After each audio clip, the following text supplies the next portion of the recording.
Good morning, friends.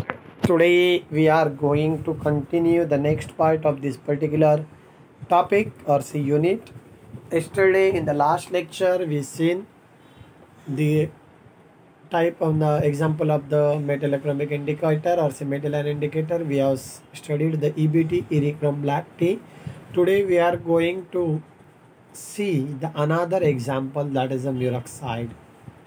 Muroxide indicator is nothing but the ammonium salt of perpuric acid,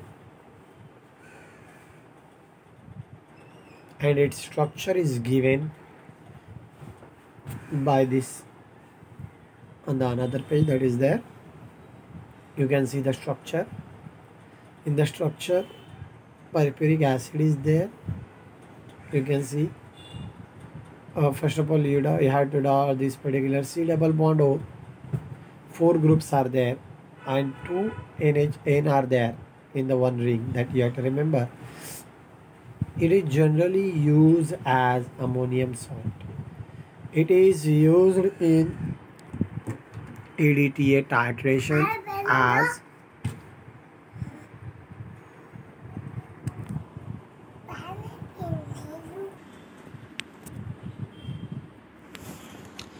what we have seen. Generally it is used in the ammonium salt. It is used in EDTA titration as metal ion indicators for the metal like calcium, nickel, cobalt, zinc, cadmium, copper, etc. in the pH ranges of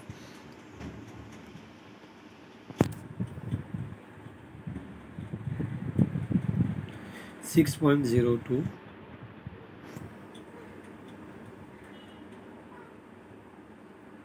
13 that is 13.0 is there. The color changes at the end point is from red to blue to violet. Muroxide can be employed for the direct EDTA titration of the calcium at pH 11.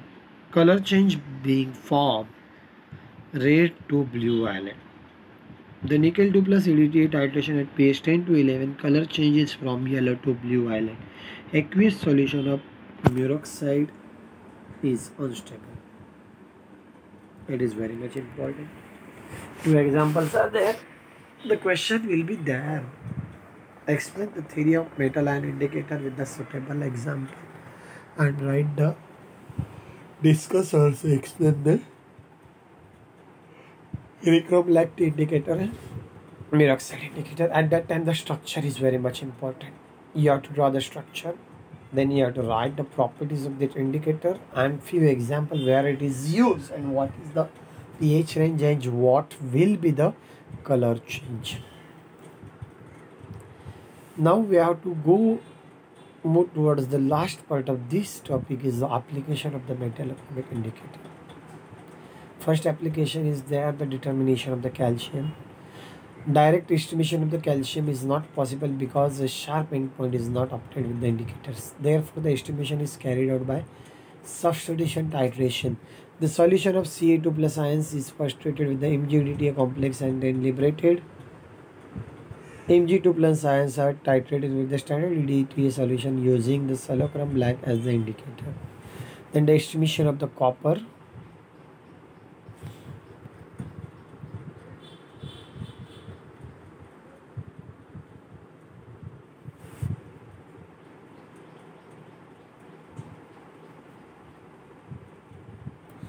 One question is there before going to this particular thing. I must have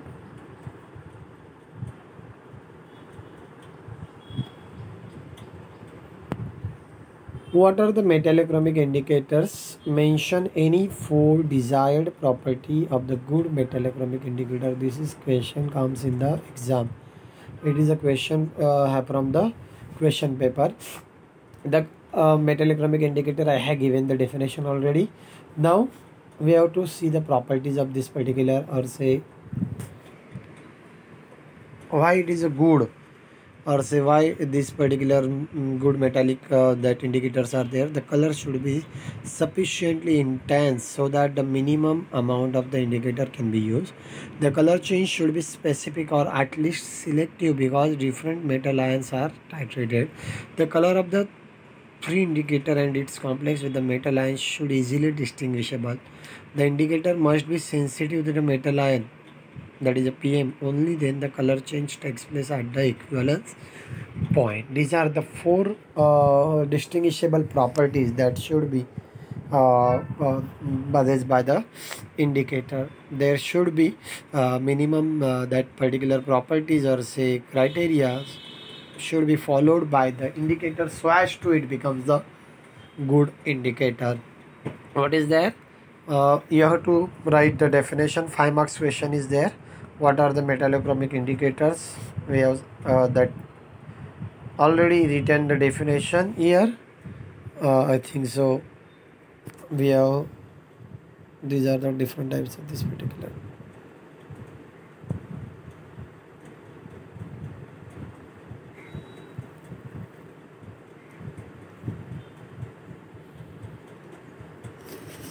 In the theory, we have seen this particular thing.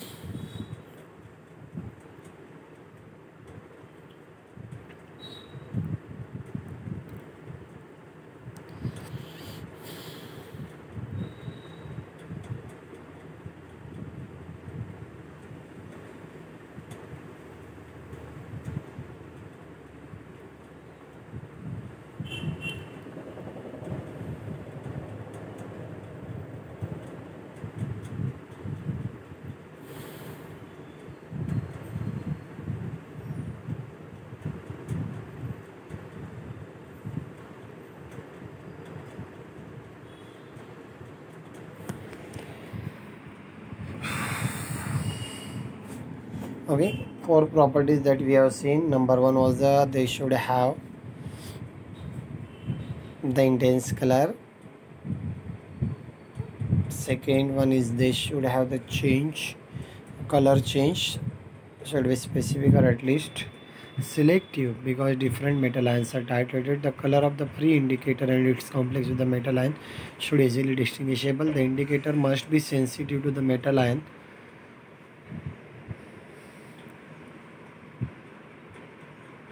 Then the color change takes place at the equivalence point. All these properties must be fulfilled in the pH range in which titration is carried out.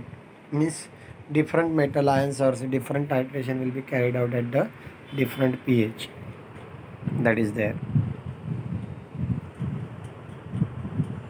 In the application, first is the calcium determination, then the magnesium determination is there. The estimation of the copper is there. Copper can be directly estimated by titration with the standard EDTA solution using the fast sulfon black F as the indicator. Titration of the calcium 2 plus and the magnesium 2 plus to determine water hardness. Determination of the nickel 2, zinc 2, copper 2 and the cobalt in the plating industry. In pharmaceutical industry to determine the metal ions amounts in the formulations. Medical removal of the heavy metals in the accidental poisoning. Then solubilization of the metals in the fertilizer and the vitamin supplements. These are the applications of this particular metallochromic indicator where it is used generally in the different that particular thing it is used. You got this whole point. I am considering like that.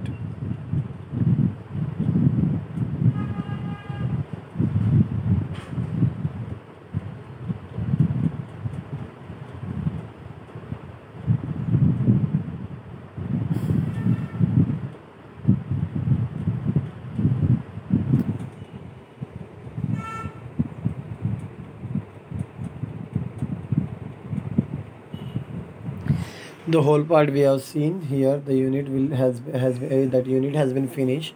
Please, I am recalling this unit.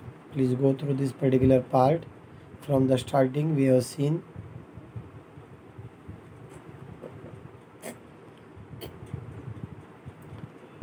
a redox titration. In that we have seen the one is the one electron system we have seen, and a multi-electron system we have seen. For the one electron system, the example was the ferric steric, and for ferrous steric, and for the multi-electron system we have seen the example of the ferrous and the MnO4 minus, right? That is a potassium permanganate that we already seen. Then we have that particular draw the titration curve for this particular thing. Then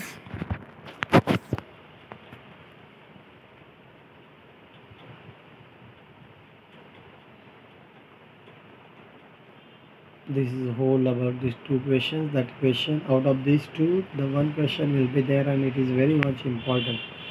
Then we have seen the theory of the redox indicator.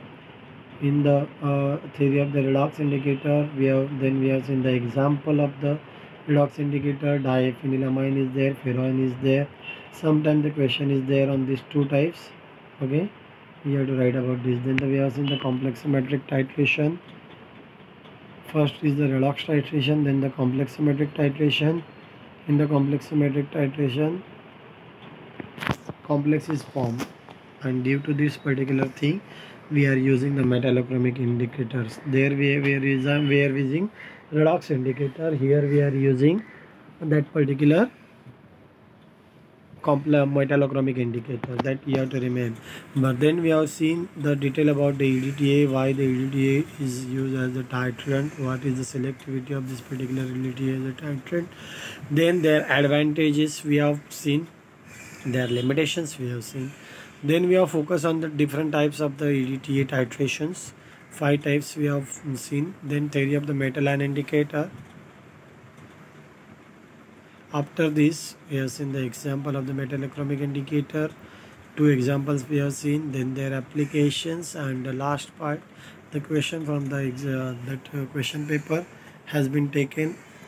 What are the metallochromic indicators? What are the properties to be fulfilled by the good metallochromic indicator? That we have seen already. Now there are the important things is that from the redox titrations we have seen the 3 questions will be from the redox titration, and 3 questions will be from the complex symmetric titration. Okay, that means 3 question if the 100 marks question paper is there, at that time there is a 20 marks weightage, 25 marks weightage is there, 20 marks subjective will be there, and the 5 marks will be the objective will be there. That you have to remember. Please prepare this part well.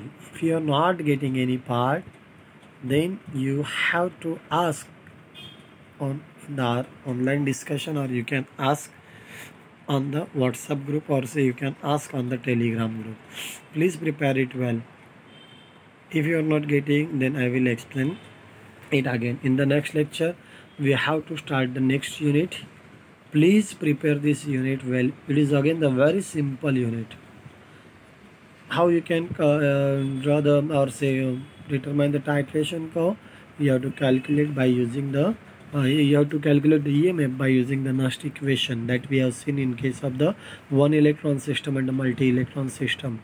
You have to remember the example. Then we have seen the theory of the redox indicator. Then we have seen the 2 examples, diphenylamine and the ferroin as a redox indicator.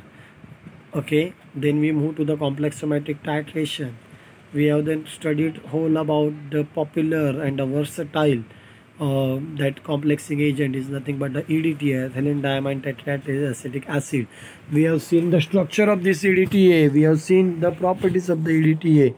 Okay, and then we have seen why it is very selective as a titrant. That we have seen what are the properties that should be what we can say possessed by the EDTA, that we have already discussed. Please go through this thing well. If though you are not getting this particular thing, then you can freely ask me. I have tried to complete whole the part of this unit, including all options and all these things. 6 questions in the 100 marks paper. 20 marks question will be there, second question will be there. 6 questions are there. Out of that you have to attempt the 4. Means From the one part of this unit means the redox titration, there will be the 3 questions. Complex symmetric titration, there will be the 3 questions that you have to remember. Okay.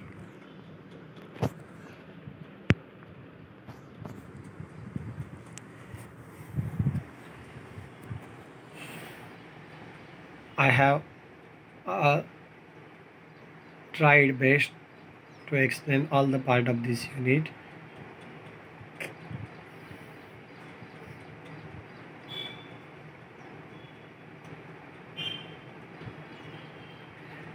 Please practice for this thing. Means titration curve for the one electron system and titration curve for the multi-electron system. Please try for this particular thing.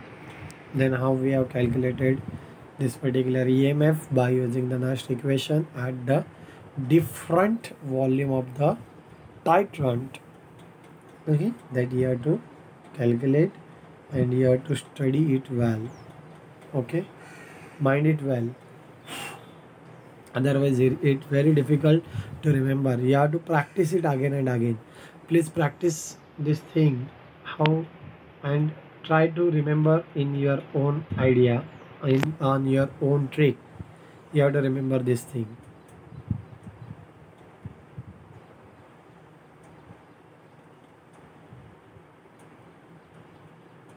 Then we have to start the third unit in the next lecture. That will be the spectroscopy, as FES is there. Then their principle we have to say in their diagram, means the how that FES and AS instrument is used, that we have seen.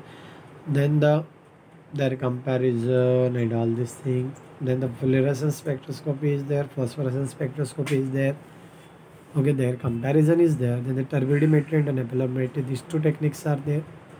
Again, this unit is very much simple one, and having the another sort of this particular detection or say instrumental method which are used for the quantitative purpose.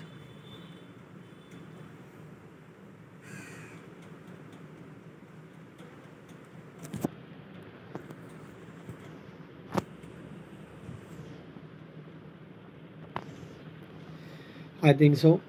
You got this thing already and you are written. Please practice it well, because in the test you have to take that things.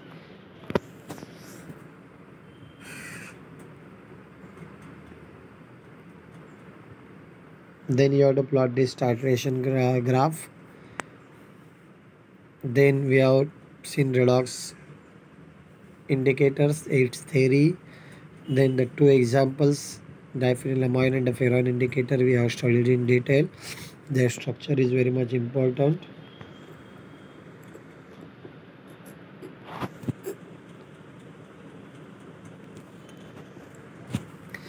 Okay. Here again we have seen the titration curve for the complex symmetric titration. Got this point? Then we have plotted this titration curve. Then we have in detail says the use of ADT as a titrant, its standardization. Then why selectivity means selectivity of the ADT is as a titrant is based on which criteria or say which factors of the methods used to enhance the selectivity of ADT as a titrant, that we have seen in detail. 5 things we have seen for this particular topic, right? Then we have seen the different types of the EDTA titration, then the advantages and the limitations of the EDTA as a titrant that we have seen. Then types of the EDTA titration we have seen in detail. Then the theory of the metallochromic indicators, metal air indicator, that we have seen. The 2 examples we have seen, that is the EBT and the second one was the Murox side. Then application of this metallochromic indicator and what are the qualities or say properties that should have to possess for the good metallochromic indicator we have seen. Please go through this part well. If you are having any query, any problem, you can ask on the WhatsApp group. or say Telegram group. Here the second unit of this paper has been finished. We will start the new unit, third unit, in the next lecture. Please prepare all the part of this unit well. If you are having any doubt, any queries, you can ask. Thank you.